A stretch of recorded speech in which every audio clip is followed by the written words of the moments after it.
Umabot langit ang pagmamakaawa ni Jesusa. Sa katunayan, halos ipagsigawan na niya ang kanyang pagsusumamo. Miss, ma'am, pwede po manghingi tulong? Pwede po, payag naman po yung pulis. Pero sadyang marami ang piniling magbingi-bingihan. Boss, pwede ba tulong? Boss, patigay lang please sa anak ko.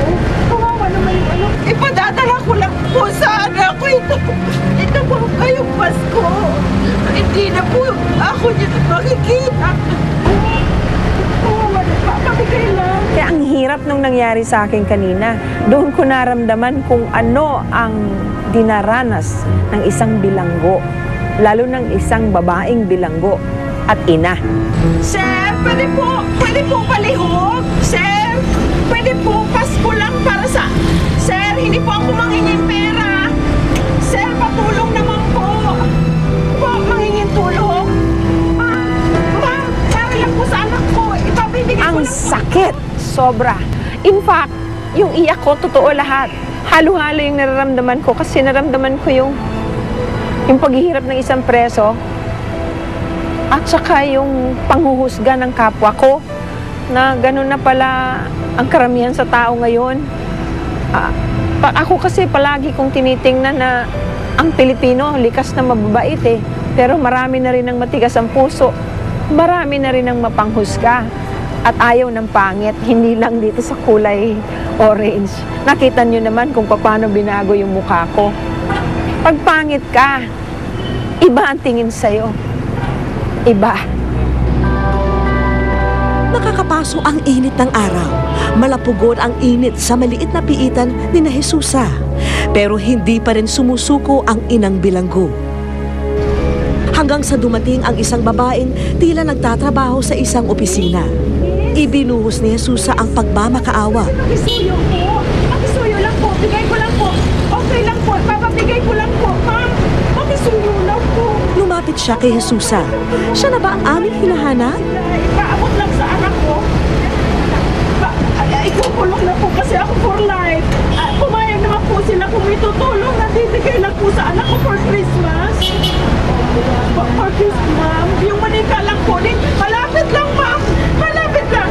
Dito lang po sa tapat po ng HRS. Makisuyo na. Dito po sa Cebu in front of HRS. Diyo po sa ibigay ko po yung address, ma'am. Bigay ko, ma'am. Para po lang sa Pasko, ma'am. Kasi po hindi na ako lalabas sila. Makisuyo, ma'am. Nagmamakaawa ako sa puso niyo po. Bigay lang ito sa mga. Tantayin po kita, ma'am. Mamantayin kita. Pwede po pa.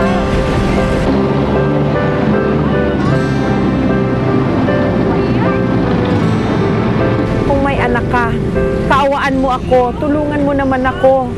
Para lang ito sa anak ko, hindi ako sa'yo manghihingi ng pera. Nandito ka rin lang naman sa Cebu. Iabot mo lang ito sa anak ko dahil hindi ko na siya makikita. At ito ang kahilingan niya ngayong Pasko. Alam mo, bakas na bakas ko sa mukha niya yung pandidiri sa akin, na hindi siya naniniwala sa akin. Tapos nagsinungaling pa siya. Sabi niya, oo, sige, babalik na lang ako. Ang minuto ay naging oras. Si Jesusa tila naglaho na ang pag-asa. Nakapanlulumong isipin pero walang ibang dapat sisihin kundi ang aming mga sarili kung sakaling kami ay mabigo. Sadyang napakahirap na nga yata ng pagsubok na inihain namin para sa mga kababayan nating Cebuano.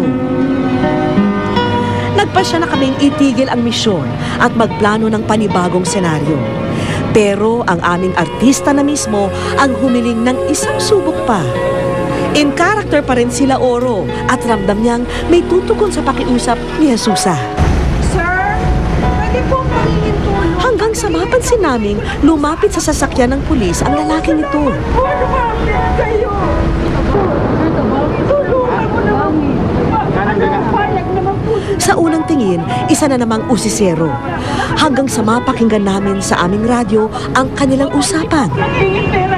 Pakibigay lang po ito sa anak ko kasi Pasko. Hindi ko po siya mapapadalan. Pwede po.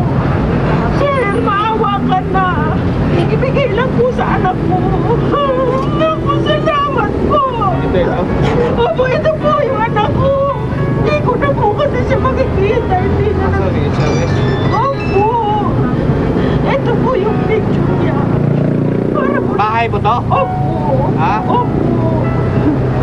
Yun lang po hilingin kong Pasko. Hindi ko na kasi siya makikita. Ito ang address niya? Opo. Bahay po to? Bahay po yan. So, sinong hanapin ko? Pangalan. Karen po. Karen po. Ito po yung picture niya. Yan po yung mister ko. Maraming salamat. Opo. Sino to? Yung po ang asawa ko si Ate. Nandun din. Opo. Nandun. Hindi na Ito po. yung... Opo. So, ibigay ko lang to sa anak mo. Ano po pangalan ninyo? Gabi. Gabi, Mang Gabi. Okay. Magdadasal ko po kayo. Yes. Salamat po. Merry Christmas po.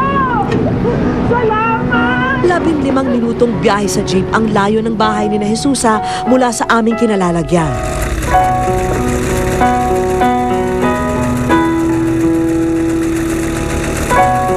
Kinuha ng lalaki ang lahat ng impormasyon para matuntun ang mag-ama ni Jesusa. Agad umalis ang lalaki. May dala pa itong motorsiklo. Ipinagkatiwala ni Jesusa ang natatanging kahilingan ng anak sa isang estranghero. Agad nagpulasan ang aming grupo para sundan ang lalaki nang biglang lumihis ito ng kalsada. Kalsadang papalayo sa bahay ni na Jesusa. Katulad din ng sinasabi ko sa iyo na hindi dapat husgahan ng tao sa hitsura. Itong mamang ito ang hindi yung tipo ng klaseng tutulong. Motor, macho, shades, busy, pero maayos. Yung hindi ka magtatanong kung saan ang lugar na pupunta mo kung nawawala ka, matatakot ka. Walang kaalam-alam si Jesusa na papalayo sa kanilang bahay ang tinahak na daan ng lalaki. Gayunpaman, minabuti pa rin naming tumuloy sa bahay ni na Jesusa kung saan nakatakdang ihatid ang regalo. Isang oras kaming naghintay, pero walang dumarating na lalaking nakamotor. Sa pag-ikot ng isa naming kasamahan, tumambad ang isang pamilyar na lalaki lulan ng motor.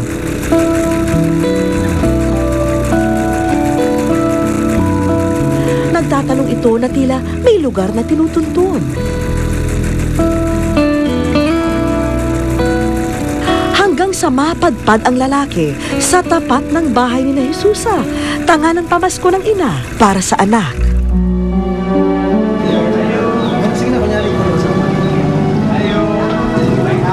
Oh, yapon. Sige, Alex. Oh. Ay, karon ba gihangyo ko sa imong asawa? Oh. Nakita mo dito ko sa Chowking. Oh. Dayon nag-ingon ko pulis sir, tabangin na sir kay gusto niya ihatag sa bata ni Karen. Oh. Na mga teacher siya gihatag na ko. Oh. Ay Ako. pahatag lagi ko no niya. Oh. Ha? Oh. So, kamo na libahan na sir. Ingon ko tungkol sa dulo na lang siya. Oh. Dalawa lang kasi kay Pasko na doon. Sige, salamat. Sige sir, kami wag ko kailan to nila. Ihangyo yung labay lang ko. Sige, Thank you, salamat. sir. Halos magtayuan ang aming balahibo sa tagpong yun. Tahimik na umalis na lamang ang lalaki pabalik sa kanyang motorsiklo. Walang nakakaalam kung sino siya at saan siya nakatira. Pero isang bagay ang aming nasigurado. Nakatagpo kami ng isang Good Samaritan. Tatay Gabi, bukod tangi kang pinagpala dahil sa ginintuan mong puso. Isa kang anghel. Ang kayamanan mo wala rito sa lupa, nasa langit. Ipinangangako ko sa'yo, sa langit ka pupunta.